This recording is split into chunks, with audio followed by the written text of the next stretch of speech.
সালামু আলাইকুম। জাতীয় নাগরিক পার্টি বাংলাদেশে নতুন রাজনৈতিক দল।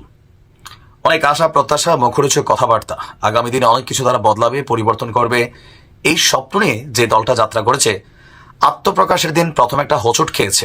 3 থেকে 5 লক্ষ মানুষের সমাবেশ করানোর কথা থাকলেও 50,000 মানুষও ওই দিন উপস্থিত হয়নি। অপরদিকে সরকারি বাস ব্যবহার করে নিজেদের সমাবেশকে একটু লোকবহুল দেখানোর চেষ্টা করেছিল জাতীয় নাগরিক পার্টি। এর পাশাপাশি এই দলটাকে সবচেয়ে বেশি সাপোর্ট করা যে দুইজন মানুষ, এর মধ্যে হচ্ছেন একজন সাংবাদিক ইলিয়াস, পিনাকি ভট্টাচার্য। আজকে সাংবাদিক ইলিয়াস যে ক্ষোভটা ঝাড়ছেন, এখান থেকে একটা জিনিস কিন্তু স্পষ্ট, আগামী দিনের রাজনীতিতে এই জাতীয় নাগরিক কমিটির জন্য ইনফ্লুয়েন্স হিসাবে কাজ করার মতো লোকের সংখ্যা কমতে যাচ্ছে। কারণ সাংবাদিক ইলিয়াস এই দলটার আত্মপ্রকাশ এবং তাদের যে অ্যাক্টিভিটিস কোথাও না কোথাও তিনি পছন্দ করছেন না। আর প্রথম তিনি একমাত্র ব্যক্তি যিনি দুঃসাহস দেখিয়েছেন এটা ব্যঙ্গাত্মক শব্দ হিসাবে তাদের পার্টির নামটারে তিনি দিয়েছেন ওয়াও বাংলাদেশ ওয়াও পার্টি। মানে ওয়াও পার্টি, পার্টিটার নাম দিয়েছে কি জাতীয় নাগরিক পার্টির নাম হচ্ছে ওয়াও পার্টি। কেন সাংবাদিক ইলিয়াস এই বক্তব্য হঠাৎ করে দিলেন বা ছাত্রদের এই ইস্যুগুলোতে তিনি অনেকটা ক্ষিপ্ত? তিনি বলছেন যে দলের উদ্বোধনী অনুষ্ঠানে আবু সাইদের পরিবারকে আমন্ত্রণ জানানো হয়নি, অথচ দলে একাধিক শওকত আলী আছে। জাতীয় নাগরিক পার্টিতে প্রথম দিন যে ভুলটা করছে, আমিও বলছি যে এরা আগামী দিনে এই মানুষগুলোর প্রতি সহমর্মিতা দেখাবে, আহতদের প্রতি তারা ভালোবাসা দেখাবে। প্রথম দিনে তো আবু সাইদের ইস্যুতে ধাক্কা খেয়ে গেছে, এটাতে অনেকটা জনপ্রিয়তা কমছে এই পার্টিটার।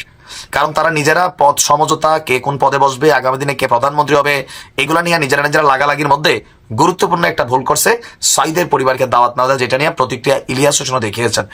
তিনি বলছেন যে মনে মনে যদি বাইরের কোন দেশের শয়তানি বাস্তবায়নের চিন্তা থাকে, মানে বুঝতে পারছেন যে পার্টিটার প্রতি কি পরিমাণ সন্দেহ তৈরি হয়েছে, আমজনতারও হয়েছে, আমজনতারও।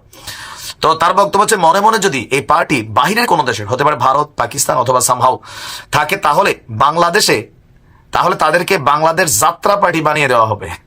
আপনি বুঝতে পারছেন যে এই বক্তব্য দেওয়ার মতন অন্য কারো সাহস নাই। এখন কেন শওকত আলীর কথা বলা হয়েছে আসুন দেখি। এখানে শওকত আলীর একটা কমেন্ট, LGBTQ, আপনাদের খেয়াল থাকার কথা, সমকামী যে ইস্যুটা, সেই ইস্যুটাতে একটা অবস্থান নিয়েছেন শওকত আলী। তিনি লিখছেন, জুলাই আন্দোলনে যখন ছাত্রদের পক্ষ হয়ে শিক্ষক নেটওয়ার্ক রাস্তায় নামছিল, সামিনা লুৎফার থানায় গিয়ে ছাত্রদের ছাড়িয়ে আনছিল, পুলিশের সাথে জোরাজুরি করে মিছিল মিটিং করছিল আন্দোলনের পক্ষে, তখন আহমদুল্লাহ সাহেব বা অন্যান্য শায়কদের ভূমিকা কি ছিল জানতে চাই, জানার জন্য পোস্ট দিছি, কেউ জানলে জানাইয়েন। মানে আমাদের অত্যন্ত গুরুত্বপূর্ণ একজন ভালোবাসার মানুষ শায়ক আহমেদুল্লাহ, ওনাকে খোঁচামাইরা এই শওকত আলী একটা স্ট্যাটাস দিয়েছে। তারপরে সে আপনার আরেকটা স্ট্যাটাস দিয়েছে, এটা ছিল জানুয়ারি 22, 2024-এর।